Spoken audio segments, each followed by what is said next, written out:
This person must be invited to encourage and confront him. They must discuss his need to say no to mama and say yes to his wife. He must come to understand her needs and meet them. Commitments must be kept, especially when the only conflict is a request from mama. Conclusion: there is hope for a marriage to a mama's boy. If your mama's boy is also a taker, you have a hard role to hoe. You need to ask yourself, why would you want to be with someone who uses others with so little remorse? Do you like being mom? Does his dependency make you feel powerful? Was your dad a taker too? And that is what you are used to experiencing? Are you enabling his user behavior? What do you get out of the arrangement? Sometimes, with prayer and divine intervention, a taker can reform. The biblical story of Zacchaeus is a good example. While there are no clues in the account that he was a mama's boy, it would not be hard to imagine the diminutive fellow as one. And for sure, he was a taker. He used anyone and everyone, but when he encountered Jesus, his life turned around dramatically. And not just in his words either, but if you are dating a mama's boy, do not assume he is going to change. He may not be a Zacchaeus. So pray, take care of yourself, grow in your own character and spiritual life, and perhaps things will change. At some point, he needs to make a decision. Is he going to be married to mama, or is he going to be married to you? You have to be strong enough to handle the truth if mama's umbilical cord is wrapped tightly around his neck. But if you have some good guidance and God is at work, you may be instrumental in cutting that cord and experiencing a real marriage for the first time. The good news about mama's boy who are devoted to mother is that they do want love. They feel loving inside and do have love and care to give. It is just that the attachment to mom hinders their ability to give that love to anyone but her. However, if over time a mama's boy senses that it is safe to risk giving love to you, that you are not smothering like his mom, that you love him and yet have a life of your own, unlike mom, then there may be hope.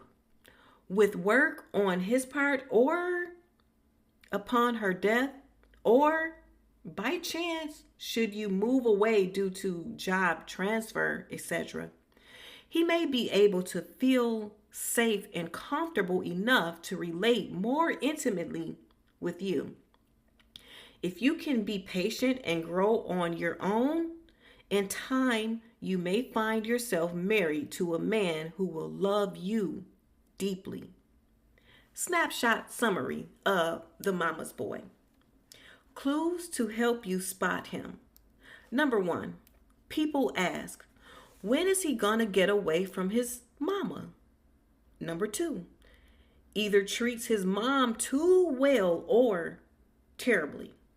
Number 3, is unwilling to make a commitment to you. Number 4, does more for his mom than you and thinks you are selfish to be jealous. Number 5, defends her over you and refuses to accept your emotions while possessing complete understanding of hers. The woman to whom he is attracted. Number 1, is a girl just like the girl that married dear old dad. Number 2, appears willing to take second place to mom. Number 3, is independent enough to handle all inconvenient details of life for him and for her. Number 4, has low expectations of him. Number 5, will put up with his passive aggressive behavior. The woman who falls for him. Number 1, is used to being used. Number 2, may enjoy the feeling of power that comes with being a mama to a man. Number 3, may be afraid of an egalitarian relationship. Number 4, believes her love will win him over and save him from his mom. Number 5, sees him as noble, gentle, and kind in the way he treats his mother and believes she will be treated the same way. What you can do. Number 1, if dating him, don't marry him.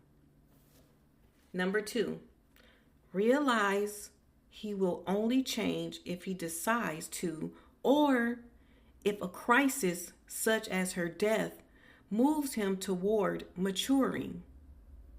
Number 3, if married, attempt to develop relationships with couples in which the man is not playing the role of a boy and the woman is a wife. Number 4, accept that you have grown since you married him, but you did marry him, so forgive him and yourself, refusing to allow bitterness to build up.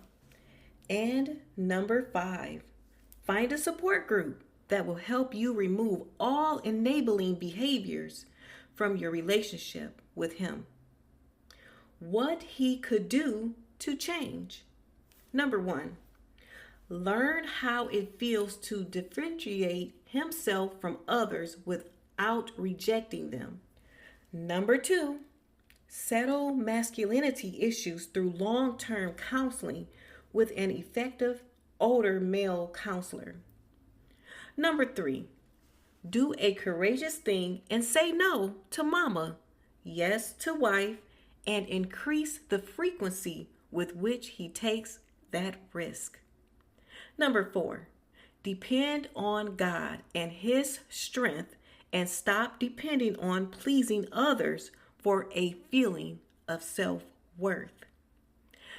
And number 5, be accountable to his male counselor and a friend in keeping commitments to his wife. Wow, what an eye-opening chapter. The bond between a mother and son is sacred, but when that bond becomes a barrier to a healthy relationship, it can cause real damage. Many men don't even realize how much their mother's influence affects their relationships, and many women find themselves feeling frustrated, unseen, or emotionally drained. But there is hope. Whether you are dating a mama's boy, married to one, or seeing these tendencies in yourself, the key is awareness, setting boundaries, and choosing to grow. Now, let's take a moment to answer some of your thoughtful questions, because real life application is where transformation begins. We have 2 questions, one from a married listener and one from a single listener. We're going to go with the married listener. Question from Ashley. Queen Rakelia, I love my husband, but his mother is always involved in our marriage. He tells her things I thought were private, and I feel like I have to compete for his loyalty. I don't want to come between them, but how do I set boundaries? Ashley, I hear you, and I want to affirm that your feelings are valid. Genesis 2:24 tells us, a man shall leave his father and mother and be united to his wife, and they will become one flesh.